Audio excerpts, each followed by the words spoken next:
Okay, so the purpose of this video is to talk about second derivatives and concavity. Now, so far, you've probably learned how to take the second derivative, or find the second derivative rather, which is just simply by starting off with your original function, taking the derivative that first time, which gives you your first derivative, and then taking the derivative of the first derivative to get your second. So that part's pretty straightforward. I can give you a function here, you take the derivative again, there's your second derivative.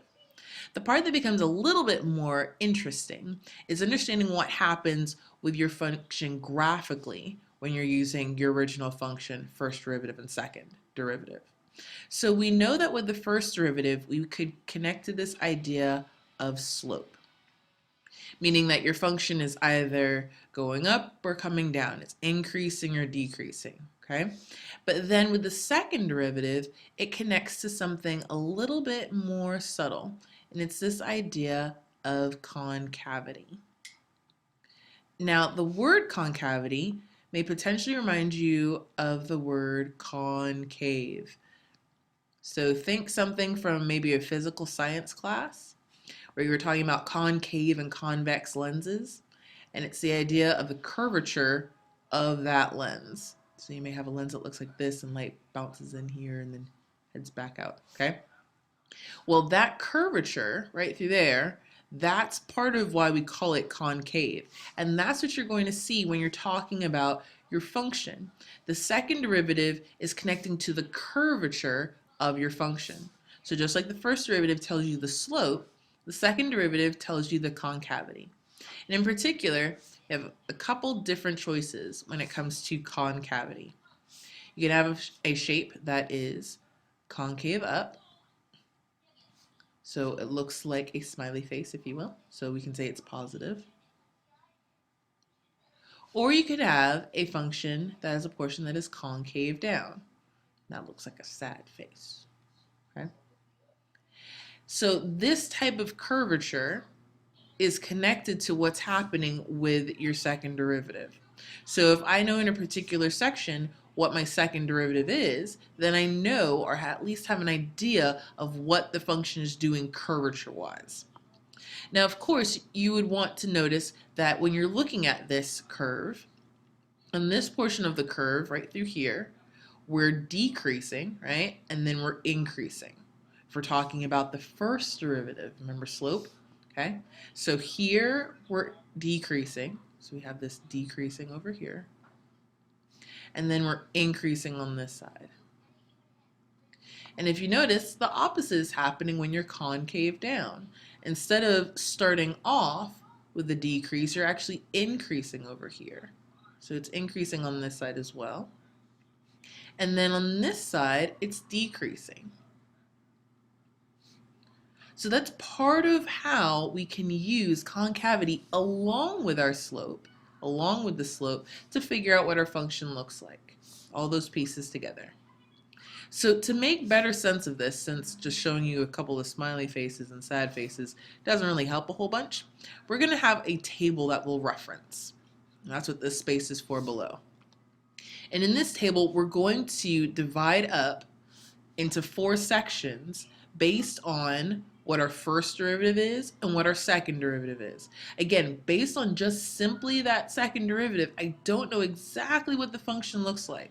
The same way that with the first derivative, I kind of have an idea of whether or not my function is increasing or decreasing, but I don't know what kind of a curve it has. So across the top, we're going to have first derivative here. So I'm going to label this as decreasing and increasing. And again, these terms are tying to our first derivative. So it's tying to that idea of slope. And then along the sides here, change my pen color, we're going to have concavity. And remember, we said that concave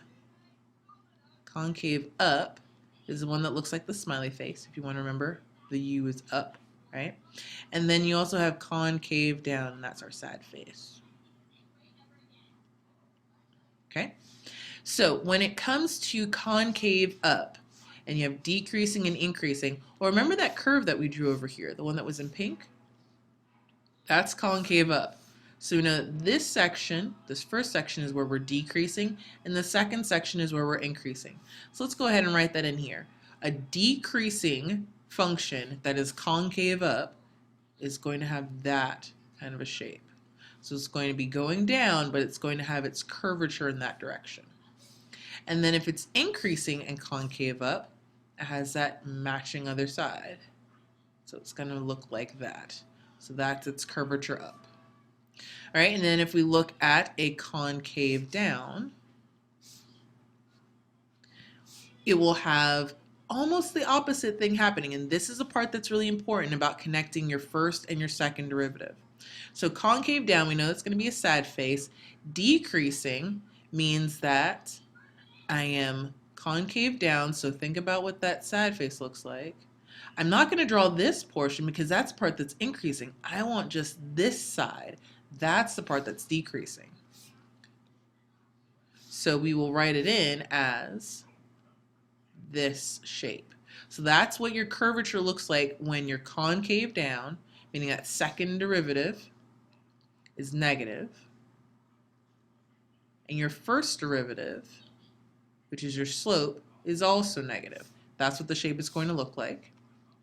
Then when you get to concave down, so you're still working on that sad face, but you're increasing, that's the portion that looks like this. So it has that first half, if you will, when we were drawing our sad face. So this is a part that allows you to really start to have a better understanding of what that function looks like. Because if I just simply said, okay, the function is decreasing, well, you don't know if it's curving this way or if it's curving this way. And if I said it's just simply increasing, okay, you know it's going up, but is it curving out like this or is it curving up and around like this? Okay, so again, with concavity, that's that second derivative, along with our first derivative, which talks about slope, we can understand what the function is doing. So in the next video we're going to look at how we can use this table to help us to understand how a function could be plotted or found graphically using our first and second derivatives.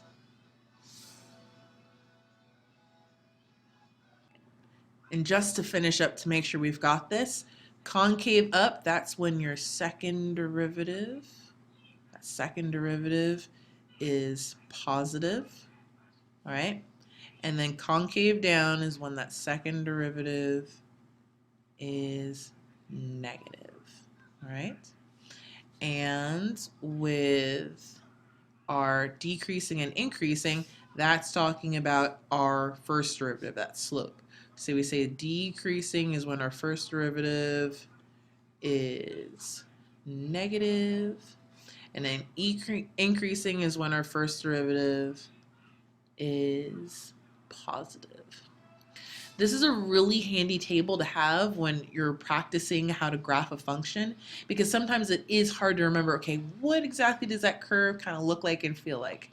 So use this as a time to copy down this table, or if you can do a screenshot from your computer, that works too. But this is really, really helpful to be able to see what kind of curvature to be looking for in your function. All right, see you in the next video.